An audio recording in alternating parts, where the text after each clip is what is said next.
The heck? Kubey? Kubey? Kubey? Kubey. Kubey. Kubey. I have no friggin' idea.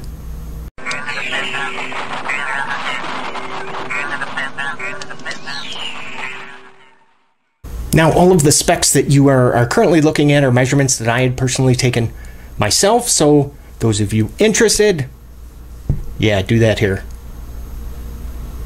Hey guys, how are you? I'm Jay, and this is the Kubey KU200CF Titanium, and as usual, we'll talk about what I like about this, what I don't, and then some of the potential deal breakers.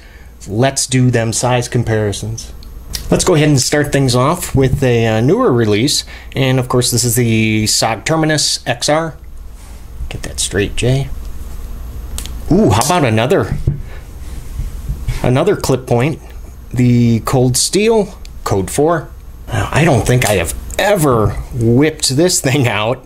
The, of course, Gerber Paraframe, Spyderco Para 3, the assisted opening, Kershaw Knockout, and we gotta do a Benchmade with the bug out, Kaiser Vanguard Dukes, and lastly the Ganzo Firebird FH13. Starting with the blade, you are looking at 3.3 inch clip point with S35 VN blade steel. It is flat ground, and now the finish, I'm having a hard time determining the blade finish because it looks like a cross between like a bead blast or like a very, very fine grain stone wash. Let me know, comments below, what finish you think that this is. Check out that blade stock thickness. 4 millimeters thick. I love it. I really do.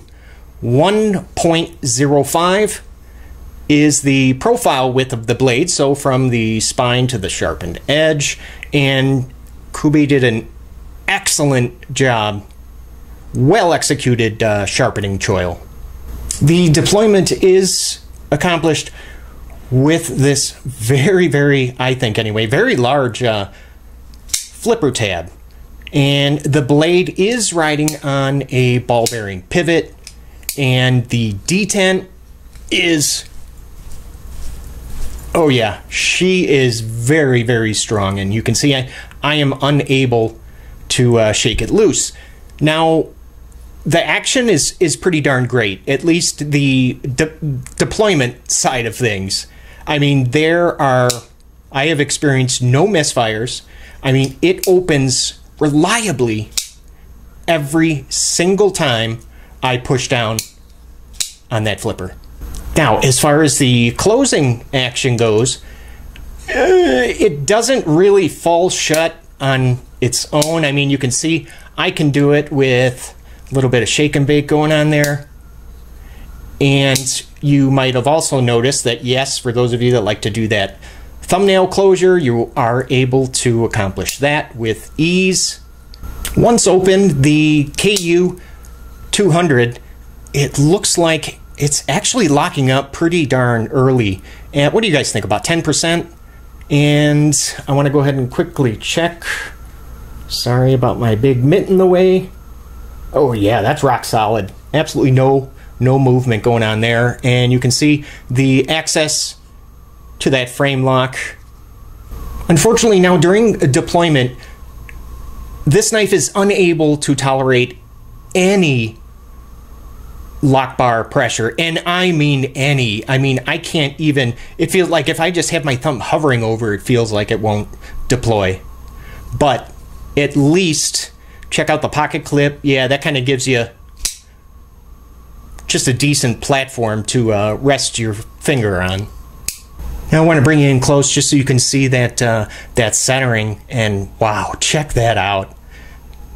That is darn near perfect. Well done.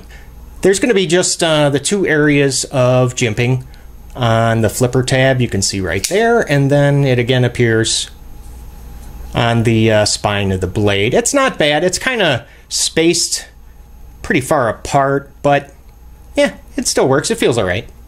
But that jimping on the flipper tab, it looks like tire tread, doesn't it?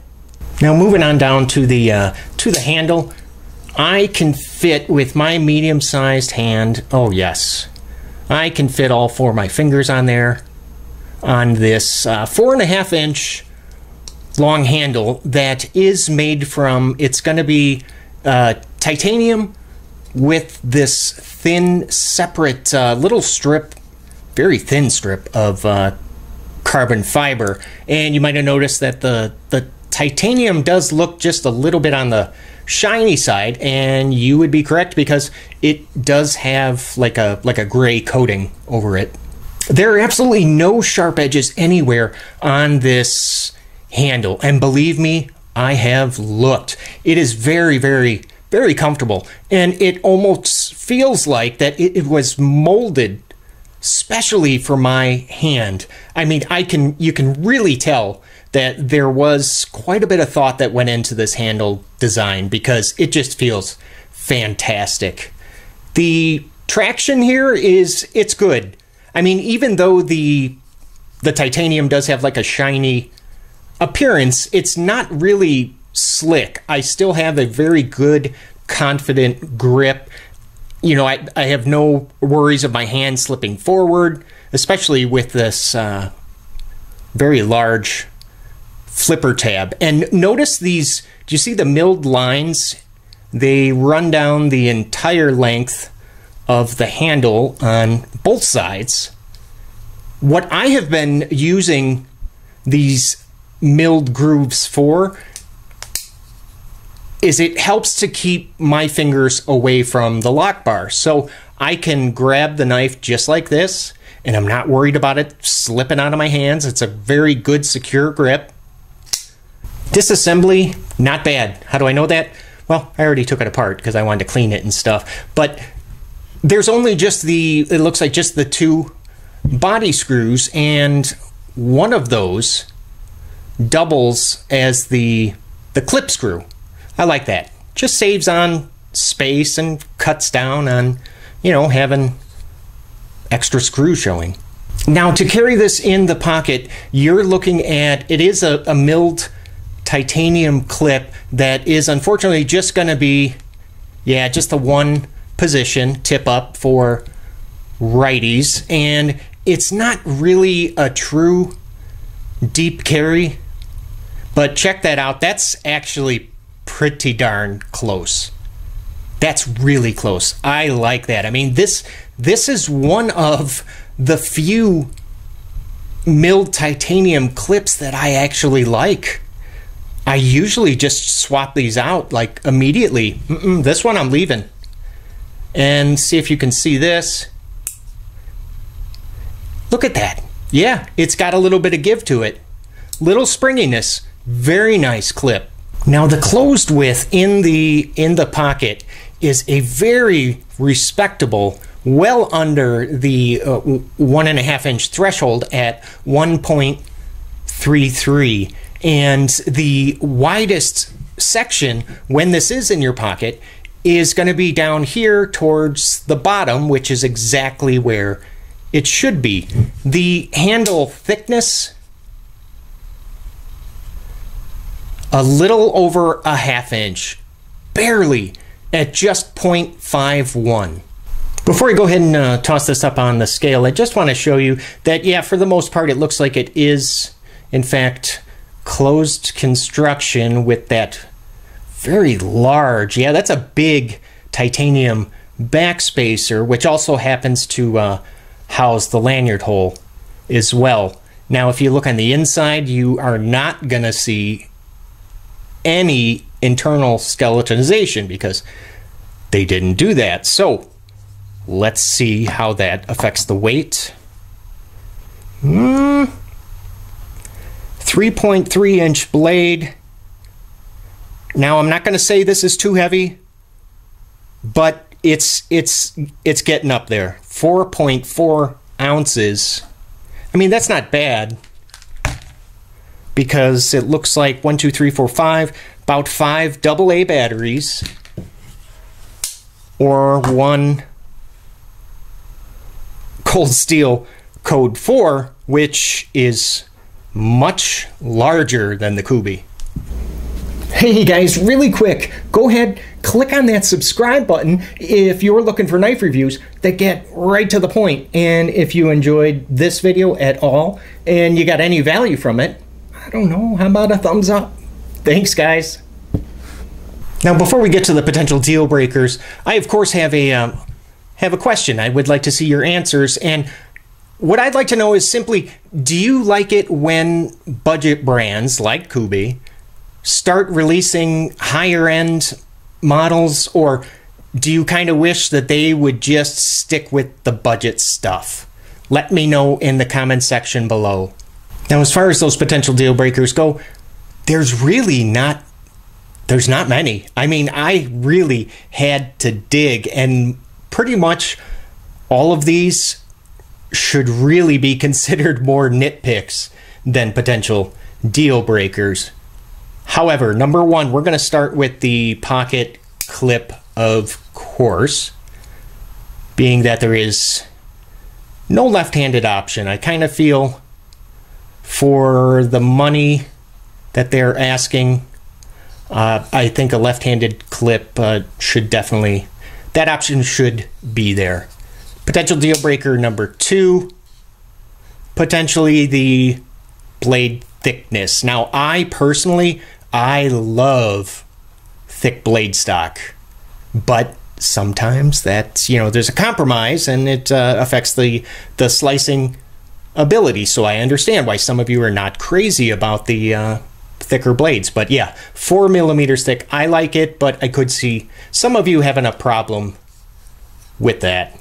And now the last 2 potential deal breakers are going to be regarding the brand, that this is in fact a Kubey brand knife. And I know some of their past affiliations, some of the past models have been closed, and I can understand why some of you would just want to completely stay away from that.